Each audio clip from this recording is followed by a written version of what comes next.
Hi everybody, Mike with Enviroscape LA. I just wanted to share our project with you. I'm a landscape contractor in Redondo Beach, California. We're actually in Redondo Beach, real close to my house in fact. And this is a really special, unique project. I just wanted to share it with you because it has elements of foodscaping, sustainability, and really helping to save the planet. The reason I say that is because did you know that every time you plant a native garden, you're actually encouraging the pollinators, the birds and the butterflies. We really need those. I remember on Facebook there's a bee and somebody put, if we die, we're taking you with us. And so we really don't want that. If we want to live on a planet and we want the planet to be around for generations to come, we really need those pollinators. So we've got what I call a sustainable garden here. It's got the pollinators, it's got foodscaping, and you know what? Many people's dream is to buy a house with a white picket fence. And if you have a picket fence, well, you know, you're gonna need a lawn, right? Well, not necessarily, but you can have something that looks like a lawn, but it needs a fraction of the water. So I'm gonna explain a little bit about that today. Right now, I actually have, here's a few fruit trees in back of me that just got planted. Now, in order to get the fruit trees pollinated, we're going to need the pollinators. So this is a plant called the Caliandra pink powder pop. This gets big, giant, reddish pink flowers that look like red sea urchins. It's just a beautiful plant. This thing will probably get about 10 feet tall and probably just as wide too.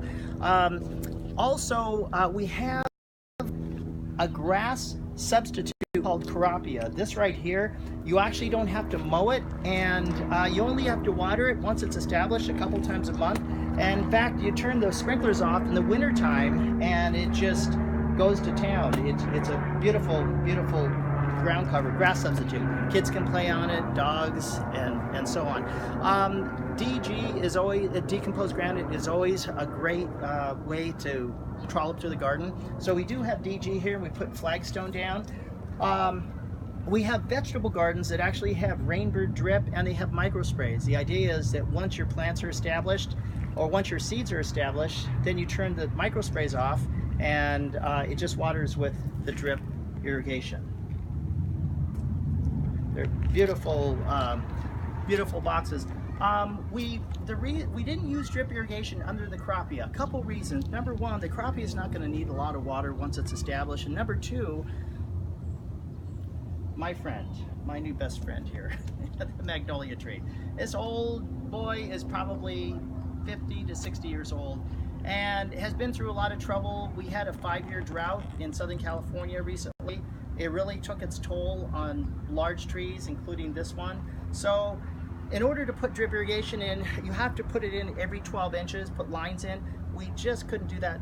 Would probably do this tree in and kill it. And so what we did instead was we put rainbird, the water saving sprinklers, and they're going to go on just until this is established. And then, like I said, we'll water it once or twice a month and turn it off in the wintertime. Over here, I've got, we wanted some special pizzazz.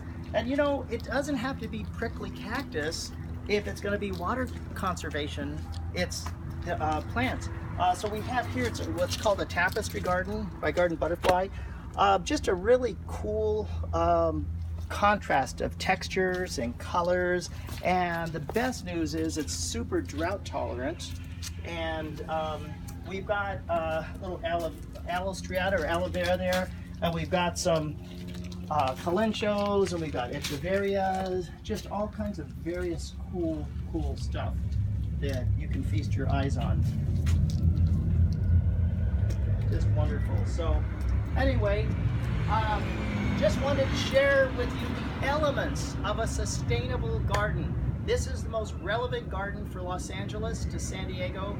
The relevance is foodscaping, water conservation, and beauty. Doesn't get any more better than that. So this is Mike with Enviroscape LA signing off. When you think sustainability, think Enviroscape LA.